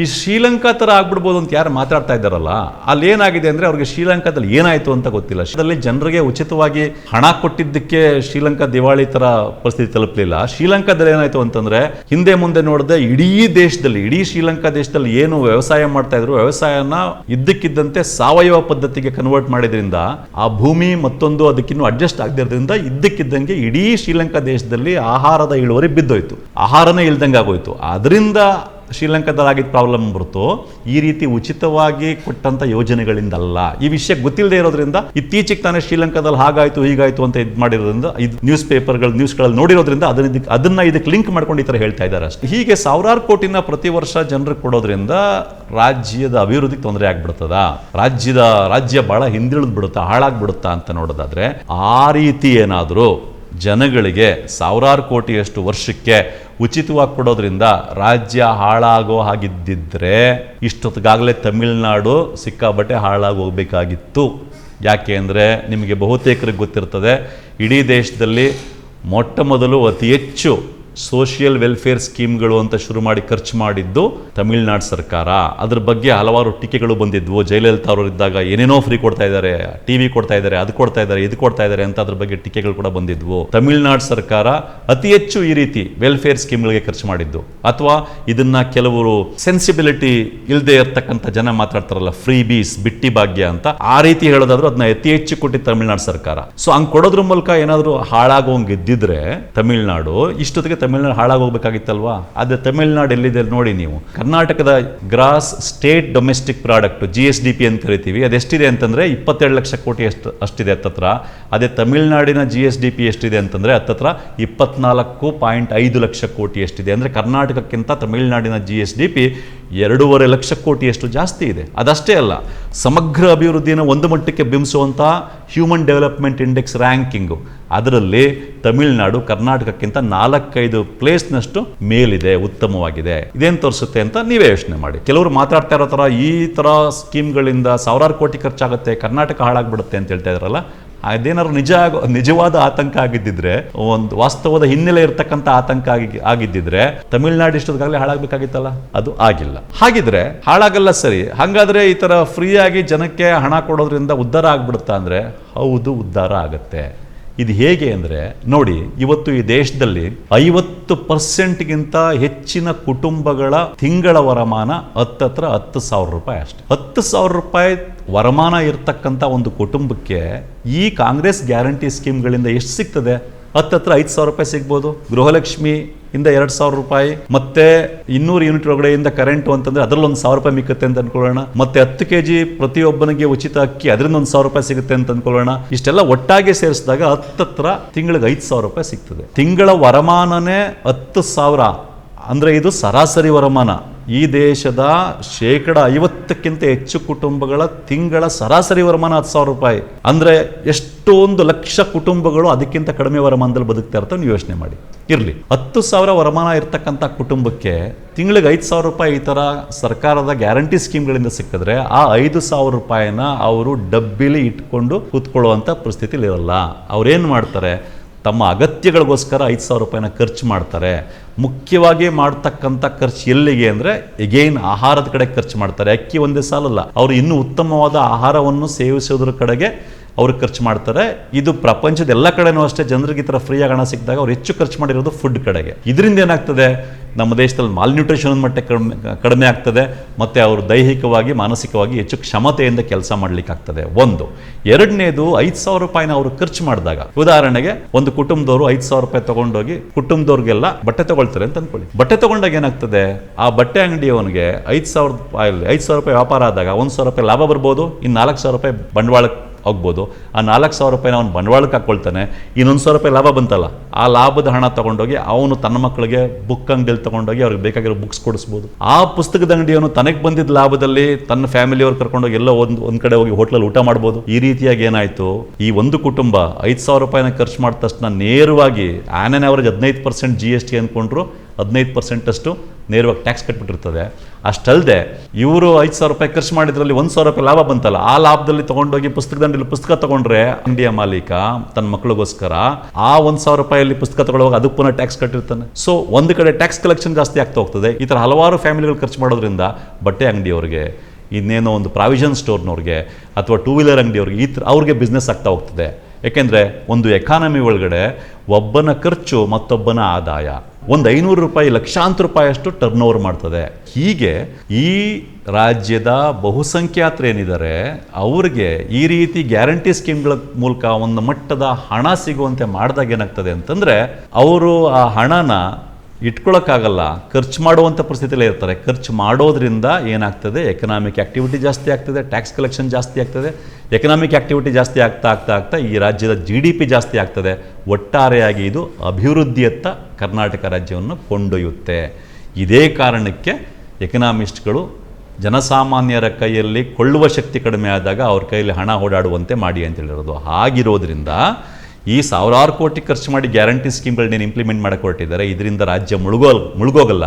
ಅದರ ಬದಲು ಗ್ರ್ಯಾಜುವಲ್ ಆಗಿ ಅಭಿವೃದ್ಧಿ ಕಡೆಗೆ ಹೋಗ್ತಾ ಹೋಗುತ್ತೆ. ಇದನ್ನು ನಾವು ಅರ್ಥ ಮಾಡ್ಕೋಬೇಕಾಗಿದೆ. ಮತ್ತು ಇನ್ನೊಂದು ದೃಷ್ಟಿಯಿಂದ ನೋಡೋದಾದರೆ, ಇವತ್ತು ನೋಡಿ ನಮ್ಮ ಜನಸಾಮಾನ್ಯರು ಇವರಿಗೆ ಈ ರೀತಿ ಹಣ ಕೊಟ್ಟಾಗ ಅವರದನ್ನು ಖರ್ಚು ಮಾಡಿ ಪುನಃ ಅದನ್ನು ವ್ಯವಸ್ಥೆ ಒಳಗಡೆ ತರ್ತಾರೆ. ಆದರೆ ಇಂಥ ಜನಸಾಮಾನ್ಯರಿಗೆ ದುಡ್ಡು ಕೊಡ್ತಾ ಇರೋದ್ರ ಬಗ್ಗೆ ನಮ್ಮ ಮೀಡಿಯಾಗಳು, ಅದರಲ್ಲೂ TV ಚಾನಲ್ಗಳು, ಕೆಲವು ಶ್ರೀಮಂತರು, ಕೆಲವು ಹೊಟ್ಟೆ ತುಂಬಿದಂಥವ್ರು ಈ ಫ್ರೀ ಕೊಡಬಾರ್ದು ಹಾಗೆ ಹೀಗೆ ಅಂತೆಲ್ಲ ಮಾತಾಡ್ತಾ ಇದ್ದಾರೆ. ಆದರೆ ನಮ್ಮ ಜನಸಾಮಾನ್ಯರೇನು ಅಂದರೆ ಈ ಫ್ರೀಯಾಗಿ ಸಿಕ್ಕದನ್ನ ಇಟ್ಕೊಳ್ಳಲ್ಲ, ಖರ್ಚು ಮಾಡಿ ಪುನಃ ವ್ಯವಸ್ಥೆ ಒಳಗಡೆ ತಂದು ಅಭಿವೃದ್ಧಿಗೆ ಸಹಾಯ ಮಾಡ್ತಾರೆ. ಆದರೆ ತಮಗೆ ಫ್ರೀಯಾಗಿ ಸಿಕ್ಕಿದ್ದಂಥದ್ದನ್ನ ವ್ಯವಸ್ಥೆ ಒಳಗೆ ತರದೇನೆ ತಾವೇ ಇಟ್ಕೊಳ್ತಾ ಇರೋರು ಯಾರು ಗೊತ್ತಾ? ಈ ದೇಶದ ಶ್ರೀಮಂತರು. ನಿಮಗೆ ಒಂದು ಅಂಕಿಅಂಶ ಹೇಳ್ತೀನಿ, ಕರೆಕ್ಟಾಗಿ ಕೇಳಿಸ್ಕೊಳ್ಳಿ. 2019ರಲ್ಲಿ ಈ ದೇಶದಲ್ಲಿ ಕಾರ್ಪೊರೇಟ್ ಟ್ಯಾಕ್ಸ್ನ 30%ಇಂದ 22% ಇಳಿಸಿದ್ರು. 30%ಇಂದ 22%ಗೆ ಕಾರ್ಪೊರೇಟ್ ಟ್ಯಾಕ್ಸ್ನ ಇಳಿಸಿದ್ರಿಂದ ಏನಾಯಿತು, ಪ್ರತಿ ವರ್ಷ ಕೇಂದ್ರ ಸರ್ಕಾರಕ್ಕೆ ಏನು ಟ್ಯಾಕ್ಸ್ ಕಲೆಕ್ಷನ್ ಆಗ್ತಾ ಇತ್ತು ದೊಡ್ಡ ದೊಡ್ಡ ಕಾರ್ಪೊರೇಟ್ ಕಂಪ್ನಿಗಳಿಂದ, ಶ್ರೀಮಂತರಿಂದ, ಅದರಲ್ಲಿ 1 ಲಕ್ಷ ಕೋಟಿ ಪ್ರತಿ ವರ್ಷ ಲಾಸ್ ಆಗ್ತಾ ಬಂದಿದೆ. ಮಿನಿಮಮ್ ನೇರವಾಗಿ ಈ ರೀತಿ ಶ್ರೀಮಂತ ಕಾರ್ಪೊರೇಟ್ ಉದ್ಯಮಿಗಳಿಗೆ ಕೊಡ್ತಾ ಇರ್ತಕ್ಕಂಥ ಹಣ ಇದು. ಕಡೆಯ 4 ವರ್ಷದಲ್ಲಿ ಈ ಲೆಕ್ಕದಲ್ಲಿ ಕನಿಷ್ಠ 4 ಲಕ್ಷ ಕೋಟಿ ಕೇಂದ್ರ ಸರ್ಕಾರ ಬಿಟ್ಟುಕೊಟ್ಟಿದೆ. ಅಂದರೆ 4 ಲಕ್ಷ ಕೋಟಿಯಷ್ಟು ನೇರವಾಗಿ ಇದೊಂದೇ ವಿಷಯದಿಂದ. ಇನ್ನೂ ಹಲವಾರು ರೀತಿಯ ಸಬ್ಸಿಡಿಗಳಿದೆ ಬಿಡಿ. ಇನ್ನು ಈಗ ಯಾವುದೋ ಒಂದು ಕಂಪ್ನಿ ಬಂದು ನಾನು ಹೊಸದಾಗಿ ಕಂಪ್ನಿ ಸ್ಟಾರ್ಟ್ ಮಾಡ್ತೀನಿ ಅಂದರೆ ಅವ್ರಿಗೆ ಭೂಮಿ ಸಬ್ಸಿಡಿ ಬೆಲೆಯಲ್ಲಿ ಕೊಡ್ತಾರೆ, ಕರೆಂಟ್ ಸಬ್ಸಿಡಿ ಬೆಲೆಯಲ್ಲಿ ಕೊಡ್ತಾರೆ, ನೀರಿನ ವ್ಯವಸ್ಥೆ ಸಬ್ಸಿಡಿ ಬೆಲೆಯಲ್ಲಿ ಕೊಡ್ತಾರೆ, ಈ ರೀತಿ ಹಲವಾರು ರೀತಿ ಸಬ್ಸಿಡಿಗಳು ಕೊಡ್ತಾರೆ. ಅದನ್ನೆಲ್ಲ ಬಿಟ್ಬಿಟ್ಟೆ ನೋಡ್ಬಿಡೋಣ. ಕಡೆಯ 4 ವರ್ಷಗಳಿಂದೀಚೆಗೆ ಕಾರ್ಪೊರೇಟ್ ಟ್ಯಾಕ್ಸ್ ಕಡಿಮೆ ಮಾಡಿದ್ರಿಂದ ಈ ದೇಶದಲ್ಲಿ ಕೇಂದ್ರ ಸರ್ಕಾರಕ್ಕೆ ಆಗಿರೋ ನಷ್ಟ 4 ಲಕ್ಷ ಕೋಟಿ. 4 ಲಕ್ಷ ಕೋಟಿಯಷ್ಟು ಹಣ ಅವ್ರಿಗೆ ಲಾಭ ಆಗಿದೆ, ಅವ್ರಿಗೆ ಸಿಕ್ಕಿದೆ, ಉಳಿದಿದೆ. ಯಾರಿಗೆ? ಕಾರ್ಪೊರೇಟ್ ಕಂಪ್ನಿಗಳ ಕೈಯಲ್ಲಿ ಉಳಿದಿದೆ. ಯಾಕೆ ಈ ರೀತಿ ಕಾರ್ಪೊರೇಟ್ ಟ್ಯಾಕ್ಸ್ನ ಕಡಿಮೆ ಮಾಡಿದ್ರು? ಕಾರ್ಪೊರೇಟ್ ಟ್ಯಾಕ್ಸ್ ಕಡಿಮೆ ಮಾಡಿದ್ದು ಏನಕ್ಕೆ ಅಂತಂದರೆ, ಈ ರೀತಿ ಟ್ಯಾಕ್ಸ್ ಕಡಿಮೆ ಮಾಡೋದ್ರಿಂದ ಈ ಕಾರ್ಪೊರೇಟ್ ಕಂಪ್ನಿಗಳು ಬಂದು ನಮ್ಮ ದೇಶದಲ್ಲಿ ಹೆಚ್ಚು ಇನ್ವೆಸ್ಟ್ ಮಾಡ್ತವೆ. ಇನ್ವೆಸ್ಟ್ ಮಾಡೋದ್ರಿಂದ ಜಾಬ್ ಜನರೇಷನ್ ಆಗ್ತದೆ. ಈ ಕಾರಣಕ್ಕೆ ಅಂತೇಳಿ ಕಾರ್ಪೊರೇಟ್ ಟ್ಯಾಕ್ಸ್ ಕಡಿಮೆ ಮಾಡಿದ್ರು. ಆದರೆ ಈ ಟ್ಯಾಕ್ಸ್ನ ಕಡಿಮೆ ಮಾಡಿದ್ರಿಂದ ಕಂಪನಿಗಳು ಕೋಟ್ಯಾಂತರ ರೂಪಾಯಿ ಉಳಿತಾಯ ಮಾಡ್ಕೊಂಡ್ವೆ ಹೊರತು ಇನ್ವೆಸ್ಟ್ ಮಾಡಿದ್ವಾ ಅಂದರೆ ಇನ್ವೆಸ್ಟ್ ಮಾಡಿಲ್ಲ. 2007-8ರಲ್ಲಿ ಈ ದೇಶದಲ್ಲಿ ಪ್ರೈವೇಟ್ ಇನ್ವೆಸ್ಟ್ಮೆಂಟ್ ಎಷ್ಟಿತ್ತು? ಒಟ್ಟು ಇನ್ವೆಸ್ಟ್ಮೆಂಟಲ್ಲಿ ಅಂದರೆ ಪ್ರೈವೇಟ್ ಇನ್ವೆಸ್ಟ್ಮೆಂಟು GDP ರೇಷಿಯೋ ತೊಗೊಂಡ್ರೆ ಅದು 21% ಇತ್ತು 2007-8ರಲ್ಲಿ.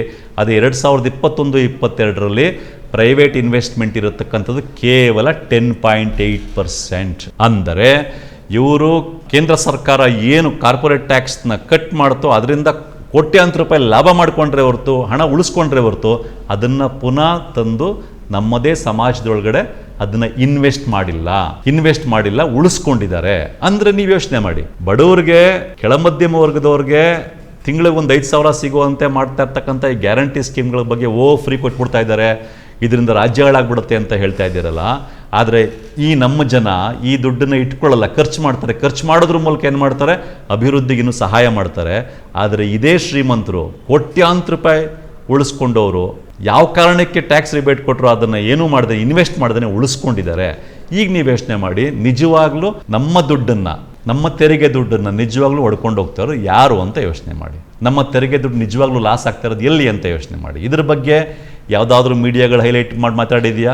ಯಾವುದಾದ್ರು TV ಚಾನಲ್ಗಳು ಮಾತಾಡಿದೆಯಾ? ಯಾವುದಾದ್ರು TV ಚಾನಲ್ಗಳು, ಬಹುತೇಕ TV ಚಾನಲ್ಗಳು ಇದ್ರ ಬಗ್ಗೆ ಜನರಿಗೆ ಅರಿವು ಮೂಡಿಸುವಂಥ ಕೆಲಸಗಳು ಮಾಡಿದೆಯಾ? ಅದ್ರ ಬದಲು ಅರ್ಧಂಬರ್ಧ ವಿಷಯ ಇಟ್ಕೊಂಡು ಹಿಂಗೆ ಫ್ರೀ ಕೊಟ್ಬಿಟ್ರೆ ಸಾಕು, ಏನೇನೋ ಆಗ್ಬಿಡುತ್ತೆ ಅನ್ನೋ ಥರ ಆತಂಕದ ವಿಷಯಗಳನ್ನ, ಆತಂಕ ಸೃಷ್ಟಿಸುವಂಥ ಕೆಲಸಗಳನ್ನ ಮಾತ್ರ ಮಾಡ್ತಾ ಇದ್ದಾರೆ. ಇದನ್ನು ನೀವು ಯೋಚನೆ ಮಾಡಿ. ಇನ್ನೊಂದು ಮುಖ್ಯ ವಿಷಯ, ನಮ್ಮ ಟ್ಯಾಕ್ಸ್ ಮನಿನ ಈ ರೀತಿ ಫ್ರೀ ಇದು ಕೊಡಬಾರ್ದು, ಡೆವಲಪ್ಮೆಂಟ್ಗೆ ನಮ್ಮ ಟ್ಯಾಕ್ಸ್ ಮನಿ ಅಂತ ಹೇಳ್ತಾ ಇದ್ದಾರೆ. ಈಗಾಗಲೇ ಕಾರ್ಪೊರೇಟ್ ಟ್ಯಾಕ್ಸ್ ವಿಷಯದಲ್ಲಿ ಹೇಳಿದ್ದೀವಿ ನಮ್ಮ ಟ್ಯಾಕ್ಸ್ ಮನಿ ಎಲ್ಲಿ ಹೋಗ್ತಾ ಇದೆ ಅಂತ. ಇನ್ನೂ ಒಂದು ವಿಷಯದಲ್ಲಿ ಬರೋದಾದರೆ, ನಮ್ಮ ಟ್ಯಾಕ್ಸ್ ಮನಿ ಫ್ರೀಯಾಗಿ ಕೊಡಬಾರ್ದು, ಡೆವಲಪ್ಮೆಂಟಿಗೆ ಮಾತ್ರ ಬಳಸಬೇಕು ಅಂತ ಹೇಳ್ತಾ ಇದ್ದಾರಲ್ಲ, ಅವ್ರಿಗಿರುವಂಥ ಅರ್ಧಂಬರ್ಧ ತಿಳುವಳಿಕೆ ಏನು ಅಂತಂದರೆ, ನಾವು ಮಾತ್ರ ಟ್ಯಾಕ್ಸ್ ಕಟ್ತಾ ಇರೋರು ಅಂತ. ಯಾರು? ಇನ್ಕಮ್ ಟ್ಯಾಕ್ಸ್ ಕಟ್ತಾ ಇರ್ತಕ್ಕಂಥ ಮಂದಿ. ಇಲ್ಲಿ ಇನ್ಕಮ್ ಟ್ಯಾಕ್ಸ್ ಕಟ್ತಾ ಇರ್ತಕ್ಕಂಥವ್ರು ಪ್ರಾಮಾಣಿಕವಾಗಿ ಯಾರು ಕಟ್ತಾ ಇದ್ದಾರೆ ಅಂತ, ಯಾರು ಸ್ಯಾಲ್ರಿ ತಗೊಳ್ತಾ ಇದ್ದಾರಲ್ಲ, ಅವ್ರ ಸಂಬಳ ಬ್ಯಾಂಕಿಗೆ ಕ್ರೆಡಿಟ್ ಆಗ್ತಾ ಇರ್ತಕ್ಕಂಥವ್ರು ಪ್ರಾಮಾಣಿಕವಾಗಿ ಇನ್ಕಮ್ ಟ್ಯಾಕ್ಸ್ ಕಟ್ತಾ ಇರ್ತಾರೆ. ಆದರೆ ಅವರಿಗಿಂತ 10 ಪಟ್ಟು ಹೆಚ್ಚು ಸಂಪಾದನೆ ಮಾಡ್ತಾ ಇರ್ತಕ್ಕಂಥ ಹಲವಾರು ಬಿಸ್ನೆಸ್ ಪೀಪಲ್ಗಳು ಮತ್ತೊಬ್ಬರು ಟ್ಯಾಕ್ಸೇ ಕಟ್ತಿರಲ್ಲ, ಟ್ಯಾಕ್ಸ್ ಅವಾಯ್ಡ್ ಮಾಡ್ತಿರ್ತಾರೆ. ಅದು ನಮಗೆಲ್ಲ ಗೊತ್ತಿದೆ. ಮಿನಿಮಮ್ ಟ್ಯಾಕ್ಸ್ ಮಾತ್ರ ಕಟ್ತಾ ಇರ್ತಾರೆ. ಹೋಗ್ಲಿ, ಇವ್ರಿಗಿರೋ ತಿಳುವಳಿಕೆ ಏನು ಅಂತಂದರೆ, ಅದು ಅರ್ಧಂಬರ್ಧ ತಿಳುವಳಿಕೆ, ನಾವು ಮಾತ್ರ ಟ್ಯಾಕ್ಸ್ ಕಟ್ತಾ ಇರೋದು ಅಂತ. ಆದರೆ ಈ ದೇಶದಲ್ಲಿ ಕಡೆಯ ವರ್ಷ ಕಲೆಕ್ಟ್ ಆಗಿರ್ತಕ್ಕಂಥ ಪರೋಕ್ಷ ತೆರಿಗೆ GST ಟ್ಯಾಕ್ಸ್ ಎಷ್ಟು ಗೊತ್ತಾ? GST ಕಲೆಕ್ಟ್ ಆಗಿರೋದು 18 ಲಕ್ಷ ಕೋಟಿಗಳಿಗಿಂತ ಹೆಚ್ಚು. ಈ GSTನಲ್ಲಿ ಈ ದೇಶದ ಈ 50% ಅಷ್ಟು ಕೆಳವರ್ಗನೆ ಆ GSTನಲ್ಲಿ 3/2 ಭಾಗದಷ್ಟು GST ಕಟ್ಟಿದೆ. ಅಂದ್ರೆ ಹತ್ತತ್ರ 12 ಲಕ್ಷ ಕೋಟಿಯಷ್ಟು GST ಈ ದೇಶದ ಕೆಳ ಮಧ್ಯಮ ವರ್ಗ, ಬಡವರ್ಗದಿಂದ ಕಲೆಕ್ಟ್ ಆಗಿದೆ ಮತ್ತು ಮಧ್ಯಮ ವರ್ಗದಿಂದ ಕಲೆಕ್ಟ್ ಆಗಿದೆ. ಇದನ್ನ ನಾವು ಅರ್ಥ ಮಾಡ್ಕೋಬೇಕಾಗಿದೆ. ಅಂದ್ರೆ ಟ್ಯಾಕ್ಸ್ ಯಾರು ಜಾಸ್ತಿ ಕಟ್ತಾ ಇರೋದು ನೋಡಿ. ಇನ್ನೂ ಒಂದು, ಅದೇ ಇನ್ಕಮ್ ಟ್ಯಾಕ್ಸ್ ಇಂದ ಕಲೆಕ್ಟ್ ಆಗಿರ್ತಕ್ಕಂಥದ್ದು ಕಳೆದ ವರ್ಷ ಈ ದೇಶದಲ್ಲಿ 9 ಲಕ್ಷ ಕೋಟಿ ರೂಪಾಯಿಗಳು.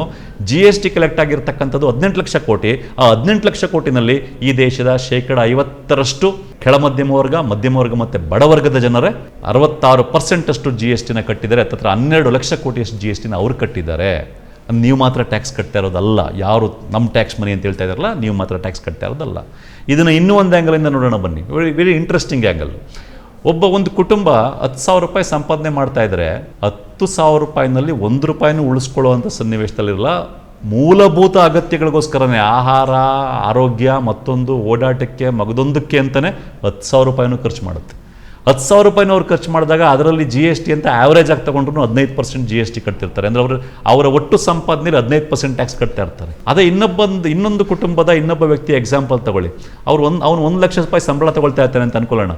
1 ಲಕ್ಷ ರೂಪಾಯಿ ಸಂಬಳ ತಗೊಳ್ತಾ ಇರ್ತಕ್ಕಂಥವ್ನು ಅವನು ಈ ದೈನಂದಿನ ರೆಗ್ಯುಲರ್ ಖರ್ಚುಗಳಿಗೆ 20,000 ರೂಪಾಯಿ ಖರ್ಚು ಮಾಡ್ತಾ ಇದ್ರೆ ಆ 20,000 ರೂಪಾಯಿಲಿ 15% ಅಂದ್ಕೊಂಡ್ರು 3,000 ರೂಪಾಯಿ GST ಟ್ಯಾಕ್ಸ್ ಕಟ್ತಾ ಇರ್ತಾನೆ. ಅಂದರೆ ಈ ಬಡ ಕುಟುಂಬ ತಾನು ಸಂಪಾದನೆ ಮಾಡ್ತಾ ಇರೋದ್ರಲ್ಲಿ 15% ಟ್ಯಾಕ್ಸ್ ಕಟ್ತಾ ಇದ್ರೆ ಒಟ್ಟು ಸಂಪಾದನೆಯಲ್ಲಿ, ಅದೇ 1 ಲಕ್ಷ ರೂಪಾಯಿ ಸಂಬಳ ತಗೊಳ್ತಾ ಇರ್ತಕ್ಕಂಥ ವ್ಯಕ್ತಿ ತನ್ನ ಒಟ್ಟು ಸಂಪಾದನೆಯಲ್ಲಿ GST ಕಟ್ಟೋದೆಷ್ಟು 3% ಮಾತ್ರ ಪ್ರತಿ ತಿಂಗಳು. ಹೋಗ್ಲಿ, ಆ ವ್ಯಕ್ತಿ ಏನು ಹೇಳ್ಬೋದು, ನಾನು ಇನ್ಕಮ್ ಟ್ಯಾಕ್ಸ್ ಕಟ್ತಾ ಇಲ್ವಾ ಅಂತ ಹೇಳ್ಬೋದು. ಇನ್ಕಮ್ ಟ್ಯಾಕ್ಸ್ನೂ ಲೆಕ್ಕ ಹಾಕೊಂಡ್ರೆ 1 ಲಕ್ಷ ರೂಪಾಯಿ ಸಂಬಳ ತಗೊಳ್ತಿದ್ರೆ ಇನ್ಕಮ್ ಟ್ಯಾಕ್ಸು ಆನ್ ಅವರೇಜು ತಿಂಗಳಿಗೆ 10,000 ರೂಪಾಯಿ ಬೀಳ್ಬೋದು. 10,000 ಪ್ಲಸ್ 3,000 13,000 ಹಂಗೂ ತನ್ನ ಒಟ್ಟು ಸಂಪಾದನೆಯಲ್ಲಿ ಆತ ಕಟ್ಟುವ ಟ್ಯಾಕ್ಸು 13% ಆಗಿರ್ತದೆ. ಅದೇ ಒಂದು ಬಡ ಕುಟುಂಬ ತನ್ನ ಒಟ್ಟು ಸಂಪಾದನೆಯಲ್ಲಿ ಕಟ್ತಾ ಇರ್ತಕ್ಕಂಥ ಟ್ಯಾಕ್ಸು 15% ಆಗಿರ್ತದೆ. ಈ ರೀತಿ ನೋಡಿದಾಗಲೂ ಕೂಡ ಟ್ಯಾಕ್ಸ್ ಕಟ್ತಾ ಇರೋದು ಇನ್ಕಮ್ ಟ್ಯಾಕ್ಸ್ ಕಟ್ತಾ ಇರೋರು ಮಾತ್ರ ಅಲ್ಲ, ಆ್ಯಕ್ಚುಲಿ ಬಡವರು ಹೆಚ್ಚಿನ ಟ್ಯಾಕ್ಸ್ ಈ ದೇಶದ ಬಡವರು ಜಾಸ್ತಿ ಟ್ಯಾಕ್ಸ್ನ ಕಟ್ತಾ ಇದ್ದಾರೆ. ಇದನ್ನು ನಾವು ಅರ್ಥ ಮಾಡ್ಕೋಬೇಕಾಗಿದೆ. ಮತ್ತು ಅವರು ಬಡವರಾಗಿರೋದಕ್ಕೆ ಕಾರಣ ಅವರಲ್ಲ, ಇಲ್ಲಿಯ ಆರ್ಥಿಕ ನೀತಿಗಳು. ಮತ್ತು ಆದರೆ ಈ ವಿಷಯದ ಬಗ್ಗೆ ಎಚ್ಚರ ಇರ್ತಕ್ಕಂಥ, ಕಳಕಳಿ ಇರ್ತಕ್ಕಂಥ, ಇನ್ಕಮ್ ಟ್ಯಾಕ್ಸ್ ಕಟ್ಟುವಂಥ ಹಲವಾರು ಮಂದಿ ಏನು ಹೇಳ್ತಾ ಇದ್ದಾರೆ ಅಂತಂದರೆ, ನಾವು ಇನ್ಕಮ್ ಟ್ಯಾಕ್ಸ್ ಕಟ್ಟುವಷ್ಟು ಸಂಪಾದನೆ ಮಾಡೋದಕ್ಕೆ ಈ ಸಮಾಜದ ಕೊಡುಗೆನೂ ಇದೆ. ಹಾಗಾಗಿ ನಮ್ಮ ಇನ್ಕಮ್ ಟ್ಯಾಕ್ಸ್ ಏನು ಕಟ್ತೀವಿ, ಈ ಟ್ಯಾಕ್ಸ್ ಹಣ ನನ್ನ ದೇಶದ ಬಡವರಿಗೆ ಹೆಲ್ಪ್ ಆಗೋ ಥರ ಆದರೆ ಅದಕ್ಕಿಂತ ನನಗೆ ಇನ್ಯಾವ ಸಾರ್ಥಕತೆ ಬೇಕು. ಹಾಗಾಗಿ ಈ ಗ್ಯಾರಂಟಿ ಅಂತ ಸ್ಕೀಮ್ಗಳಿಗೆ ನನ್ನ ಟ್ಯಾಕ್ಸ್ ಹಣನ ಕೊಡಲಿ ಅಂತ ಹೇಳ್ತಾ ಇದ್ದಾರೆ. ಅವರು ಎಚ್ಚರ ಇರ್ತಕ್ಕಂಥ, ಕಳಕಳಿ ಇರ್ತಕ್ಕಂಥ ಮಂದಿ. ಹಾಗಾಗಿ ನನ್ನ ಟ್ಯಾಕ್ಸ್ ಹಣ ಡೆವಲಪ್ಮೆಂಟ್ಗೆ ಫ್ರೀಬೀಸ್ ಗಲ್ಲ ಅನ್ನೋದಾದರೆ, ಫ್ರೀಬೀಸ್ ಗಲ್ಲ ಅಂತ ಹೇಳ್ತಾ ಇದ್ದಾರಲ್ಲ, ಅವ್ರಿಗೆ ಕಂಪ್ಲೀಟ್ ತಿಳುವಳಿಕೆ ಇಲ್ಲ. ಮೋಹನ್ ದಾಸ್ ಪೈ ಅಂತ ಮಂದಿ ಸರ್ಕಾರದಿಂದ ಕೋಟ್ಯಾಂತರ ರೂಪಾಯಿನ ಬೇರೆ ರೀತಿಯಲ್ಲಿ ಫ್ರೀಯಾಗಿ ಪಡ್ಕೊಂಡಿರ್ತಾರೆ. ಅದ್ರ ಬಗ್ಗೆ ಮಾತಾಡಲ್ಲ. ಕೆಳ ಮಧ್ಯಮ ವರ್ಗ, ಬಡವರು, ಬಹುಸಂಖ್ಯಾತರಿಗೆ ಕೊಡ್ತಕ್ಕಂಥ ಈ ಉಚಿತವಾಗಿ ಕೊಡ್ತಕ್ಕಂಥ ಹಣ ಇದು ಸರ್ಕಾರದ ಜವಾಬ್ದಾರಿ. ಆ್ಯಕ್ಚುಲಿ ಇದರ ಬಗ್ಗೆ ಮಾತಾಡ್ತಾರೆ. ಅದು ಅರ್ಧಂಬರ್ಧ ತಿಳುವಳಿಕೆಯಿಂದ ಮಾತಾಡ್ತಾರೆ. ಈ ದೇಶದಲ್ಲಿ ನಿಜವಾಗ್ಲೂ ಟ್ಯಾಕ್ಸ್ನ ಜಾಸ್ತಿ ಕಟ್ತಾ ಇರೋರು ಬಡವರೇ. ಮತ್ತು ಇನ್ಕಮ್ ಟ್ಯಾಕ್ಸ್ ಕಟ್ತಾ ಇರ್ತಕ್ಕಂಥ ಪ್ರಾಮಾಣಿಕರು ಕೂಡ ಅರ್ಥ ಮಾಡ್ಕೊಂಡಿರುವಂಥವ್ರು ಅವ್ರು ಹೇಳ್ತಾ ಇದ್ದಾರೆ, ನನ್ನ ಇನ್ಕಮ್ ಟ್ಯಾಕ್ಸ್ ಹಣ ಇನ್ಯಾರೋ ಶ್ರೀಮಂತನಿಗೆ ಹೋಗೋಕ್ಕಿಂತ, ಇನ್ಯಾವುದೋ ಲಂಚಕ್ಕೆ ಹೋಗೋಕ್ಕಿಂತ, ಈ ರೀತಿ ನನ್ನದೇ ಸಹೋದರರಿಗೆ ಹೆಲ್ಪ್ ಆಗೋ ಥರ ಆದರೆ ಅದಕ್ಕಿಂತ ನನಗೆ ಅದಕ್ಕಿಂತ ಒಳ್ಳೇದೇನಿದೆ ಅನ್ನೋ ಥರ ಮಾತಾಡ್ತಾ ಇದ್ದಾರೆ. ಇದನ್ನು ನಾವೆಲ್ಲ ಅರ್ಥ ಮಾಡ್ಕೋಬೇಕಾಗಿದೆ. ಹಾಗಾಗಿ ನನ್ನ ಟ್ಯಾಕ್ಸ್ ಹಣ ಡೆವಲಪ್ಮೆಂಟಿಗೆ ಮಾತ್ರ, ಫ್ರೀ ಬೀಸ್ಗೆಲ್ಲ ಅಂತ ಏನು ಮಾತಾಡ್ತಾ ಇದ್ದಾರಲ್ಲ, ಅದರಲ್ಲಿ ಯಾವುದೇ ಹುರುಳಿಲ್ಲ. ಅವರು ಅರ್ಧಂಬರ್ಧ ತಿಳುವಳಿಕೆಯಿಂದ ಮಾತ್ರ ಮಾತಾಡ್ತಾ ಇದ್ದಾರೆ. ಮತ್ತು ಒಂದು ಅಹಂಕಾರದಿಂದ ಕೂಡ ಮಾತಾಡ್ತಾ ಇದ್ದಾರೆ. ಅವ್ರಿಗೆ ತಾನು ಇನ್ಕಮ್ ಟ್ಯಾಕ್ಸ್ ಕಟ್ಟುವಷ್ಟು ಸಂಪಾದನೆ ಏನು ಮಾಡ್ತಾ ಇದ್ದೀನಲ್ಲ, ಇದರಲ್ಲಿ ಸಮಾಜದ ಕೊಡುಗೆ ಇದೆ ಅನ್ನೋ ಅರಿವಿನ ಕೊರತೆಯಿಂದ ಆ ರೀತಿ ಮಾತಾಡ್ತಾ ಇದ್ದಾರೆ ಅಂತ ಮಾತ್ರ ಹೇಳ್ಬೋದು ಅಷ್ಟೇ. ಇನ್ನು ಕಡೆಯದಾಗಿ ಮಾನ್ಯ ಮೋದಿಯವರು ಏನು ಹೇಳಿದ್ದಾರೆ, ಕಾಂಗ್ರೆಸ್ ಗ್ಯಾರಂಟಿಗಳಿಂದ ದೇಶ ದಿವಾಳಿಯಾಗೋಗ್ಬಿಡುತ್ತೆ ಅಂತ ಹೇಳಿದಾರಲ್ಲ. ನೋಡಿ, ಈ ದೇಶದಲ್ಲಿ ಒಟ್ಟು ರಾಜ್ಯಗಳೇನಿದೆ ಆ ರಾಜ್ಯಗಳಲ್ಲೆಲ್ಲ ದಕ್ಷಿಣದ ರಾಜ್ಯಗಳಿದೆಯಲ್ಲ, ಕರ್ನಾಟಕ, ಕೇರಳ, ತಮಿಳುನಾಡು, ತೆಲಂಗಾಣ, ಆಂಧ್ರ ಪ್ರದೇಶ, ಈ 5 ರಾಜ್ಯಗಳು ಒಟ್ಟಾಗಿ ಈ ದೇಶದ ಒಟ್ಟು GDPನಲ್ಲಿ 30% GDPನ ಕೊಡ್ತಾ ಇರ್ತಕ್ಕಂಥದ್ದು ಈ 5 ರಾಜ್ಯಗಳು. ಮತ್ತು HDI ರ್ಯಾಂಕಿಂಗ್ನಲ್ಲೂ ಕೂಡ ಈ 5 ರಾಜ್ಯಗಳು ದೇಶದ ಉಳಿದ ರಾಜ್ಯಗಳಿಗಿಂತ ಮೇಲಿವೆ. ಮತ್ತು ಈ 5 ರಾಜ್ಯಗಳಲ್ಲಿ ದೇಶದ ಉಳಿದೆಲ್ಲ ರಾಜ್ಯಗಳಿಗೆ ಕಂಪೇರ್ ಮಾಡಿದ್ರೆ ಈ ದಕ್ಷಿಣದ ರಾಜ್ಯಗಳಲ್ಲೇನೆ ಸೋಷಿಯಲ್ ವೆಲ್ಫೇರ್ ಸ್ಕೀಮ್ಗಳನ್ನ ಮೊದಲಿಂದ ಅತಿ ಹೆಚ್ಚಾಗಿ ಜಾರಿಗೆ ತಂದಿದ್ದು. ಆ ಕಾರಣಕ್ಕೇನೆ ಇಲ್ಲಿ ಹ್ಯೂಮನ್ ಡೆವಲಪ್ಮೆಂಟ್ ಇಂಡೆಕ್ಸ್ ಅಲ್ಲಿ ರಾಜ್ಯಗಳು ಮುಂದೆ ಇವೆ. ಮತ್ತೆ ಸೋಷಿಯಲ್ ವೆಲ್ಫೇರ್ ಸ್ಕೀಮ್ಗಳನ್ನ ಈ ರಾಜ್ಯಗಳು ಜಾರಿಗೆ ತಂದು ಪ್ರತಿ ವರ್ಷ ನೂರಾರು ಕೋಟಿ, ಸಾವಿರಾರು ಕೋಟಿನ ಇದಕ್ಕೋಸ್ಕರ ಖರ್ಚು ಮಾಡ್ತಾ ಇದ್ರು ಕೂಡ ಈ ರಾಜ್ಯಗಳು ದಿವಾಳಿ ಎದ್ದಿಲ್ಲ. ಅದರ ಬದಲಿಗೆ ಬೇರೆ ಉಳಿದೆಲ್ಲ ಉತ್ತರದ ರಾಜ್ಯಗಳು ಈ ರಾಜ್ಯಗಳನ್ನ ನೋಡಿ ಅಭಿವೃದ್ಧಿ ಆಗೋದ ಕಲಿಬೇಕು. ಆ ರೀತಿ ಅಭಿವೃದ್ಧಿ ಆಗಿವೆ. ಹಾಗಾಗಿ ಈ ದೇಶದ GDPನಲ್ಲಿ 30% GDPನ ಕೇವಲ 5 ರಾಜ್ಯಗಳು ಕೊಡ್ತಾ ಇವೆ. ಅದರ ಅರ್ಥ ಏನು, ಈ ತರ ಸೋಷಿಯಲ್ ವೆಲ್ಫೇರ್ ಸ್ಕೀಮ್ಗಳನ್ನ ಅಳವಡಿಸಿಕೊಂಡಿರ್ತಕ್ಕಂಥ ದಕ್ಷಿಣದ ರಾಜ್ಯಗಳು ಆಕ್ಚುಲಿ ದಿವಾಳಿ ಆಗಿಲ್ಲ, ಬೇರೆ ರಾಜ್ಯಗಳಿಗಿಂತ ಹೆಚ್ಚಿನ ರೀತಿಯಲ್ಲಿ ಮುಂದುವರೆದಿವೆ, ಅಭಿವೃದ್ಧಿಯಾಗಿವೆ. ಜನಗಳನ್ನ ಆ ರಾಜ್ಯಗಳು ಕಂಪೇರ್ ಮಾಡಿದ್ರೆ ನಮ್ಮ ರಾಜ್ಯದ ಜನಗಳು ಉತ್ತಮ ಬದುಕನ್ನು ಬದುಕ್ತಾ ಇದ್ದಾರೆ, ಆ ರಾಜ್ಯಗಳ ಜನ ಕಂಪೇರ್ ಮಾಡಿದ್ರೆ. ಇದೇ ಕಾರಣಕ್ಕೆ ಉತ್ತರದ ರಾಜ್ಯಗಳಿಂದ ನಮ್ಮ ರಾಜ್ಯಗಳಿಗೆ ಕೆಲಸ ಹುಡ್ಕೊಂಡು ಬದುಕನ್ನು ಕಟ್ಕೊಳ್ಳೋಕ್ಕೆ ಸಾವಿರಾರು ಜನ ಬರ್ತಾ ಇರ್ತಕ್ಕಂಥದ್ದು. ಇದನ್ನ ಮೋದಿಯವರು ಅರ್ಥ ಮಾಡ್ಕೋಬೇಕಾಗಿದೆ. ಹಾಗಾಗಿ ಮೋದಿಯವರು ಹೇಳ್ದಂಗೆ ಈ ಗ್ಯಾರಂಟಿ ಸ್ಕೀಮ್ಗಳಿಂದ ದೇಶ ಯಾವ ಕಾರಣಕ್ಕೂ ದಿವಾಳಿ ಆಗಲ್ಲ. ಇನ್ನೂ ಕೆಲವು ಶ್ರೀಮಂತರಿಗೆ ಅತಿ ಹೆಚ್ಚು ಲಾಭ ಮಾಡಿಕೊಡೋ ಆರ್ಥಿಕ ಪಾಲಿಸಿಗಳಿದೆಯಲ್ಲ ಅವ್ರಿಗೆ ಅದರಿಂದ ಬೇಕಾದರೆ ದೇಶ ದಿವಾಳಿ ಆಗ್ಬೋದೇ ಹೊರತು ನಮ್ಮ ದೇಶದ ಬಹುಸಂಖ್ಯಾತರಿಗೆ ಈ ರೀತಿ ಅನುಕೂಲ ಮಾಡಿಕೊಡೋದ್ರಿಂದ ದೇಶ ಯಾವ ಕಾರಣಕ್ಕೂ ದಿವಾಳಿ ಆಗಲ್ಲ. ಅಂಕಿಅಂಶಗಳಿಂದ ಪ್ರೂವ್ ಆಗಿರತಕ್ಕಂಥ ಅಂಶ. ಹೀಗೆ ಸ್ನೇಹಿತರೆ, ಒಟ್ಟಾರೆಯಾಗಿ ನಾವು ಅಂಕಿಅಂಶಗಳನ್ನ ಇಟ್ಕೊಂಡು ಸಮಗ್ರವಾಗಿ ನೋಡಿದಾಗ ಏನು ಅದರಲ್ಲೂ ಕೆಲವು ಟಿವಿ ಚಾನೆಲ್ಗಳು ಬಹಳ ಒಂದು ನೆಗೆಟಿವ್ ಆದ ಒಂದು ಗ್ಯಾರಂಟಿ ಸ್ಕೀಮ್ಗಳ ಬಗ್ಗೆ ಸುಳ್ಳಪ್ಸುವಂಥ ಕೆಲಸ ಮಾಡ್ತಾ ಇದೀವಲ್ಲ, ಅವು ಕಂಪ್ಲೀಟ್ ಸುಳ್ಳದು. ಗ್ಯಾರಂಟಿ ಸ್ಕೀಮ್ಗಳಿಂದ ಜನಕ್ಕೆ, ರಾಜ್ಯಕ್ಕೆ ಬಹುತೇಕ ಒಳ್ಳೇದಾಗತ್ತೆ ಹೊರತು ಕೆಟ್ಟದಂತೂ ಆಗಲ್ಲ. ಇದನ್ನು ನಾವು ಅರ್ಥ ಮಾಡ್ಕೋಬೇಕಾಗಿದೆ. ಮತ್ತು ಈ ಗ್ಯಾರಂಟಿ ಸ್ಕೀಮ್ಗಳು ಆದಷ್ಟು ಸರಿಯಾಗಿ ಇಂಪ್ಲಿಮೆಂಟ್ ಆಗೋ ರೀತಿ ನಾವು ಸರ್ಕಾರದ ಮೇಲೆ ಅವರೇನಾದ್ರು ಸರಿಯಾಗಿ ಇಂಪ್ಲಿಮೆಂಟ್ ಮಾಡಲಿಲ್ಲ ಅಂದರೆ ಅದ್ರ ಬಗ್ಗೆ ಒತ್ತಡ ಹೇಳಬೇಕಾಗಿದೆ. ಸೊ ಹಾಗಾಗಿ ಇದನ್ನ ನಾವು ಸಮಗ್ರವಾಗಿ ತಿಳ್ಕೊಳ್ಳೋ ದೃಷ್ಟಿಯಿಂದ ಈ ವಿಡಿಯೋನ ಎಲ್ಲ ಅಂಕಿಅಂಶಗಳನ್ನ ಒಳಗೊಂಡು ಮಾಡಿದ್ವಿ. ಈ ವಿಡಿಯೋನ ದಯವಿಟ್ಟು ನೋಡಿ, ಲೈಕ್ ಮಾಡಿ ಮತ್ತು ನಮ್ಮ eedina.com ಯೂಟ್ಯೂಬ್ ಚಾನೆಲ್ಗೆ ಸಬ್ಸ್ಕ್ರೈಬ್ ಆಗಿ ಸ್ನೇಹಿತರಿಗೂ ಈ ವಿಡಿಯೋನ ಶೇರ್ ಮಾಡಿ. ನಮಸ್ಕಾರ. ಮತ್ತಷ್ಟು ವಿಶೇಷ ವಿಡಿಯೋಗಳನ್ನು ನೋಡಲು ಮತ್ತು ಹೊಸ ವಿಡಿಯೋಗಳ ಬಗ್ಗೆ ತಿಳಿಯಲು eedina.com ಯೂಟ್ಯೂಬ್ ಚಾನೆಲ್ ಸಬ್ಸ್ಕ್ರೈಬ್ ಮಾಡಿ ಮತ್ತು ಬೆಲ್ ಐಕಾನ್ ಕ್ಲಿಕ್ ಮಾಡಿ.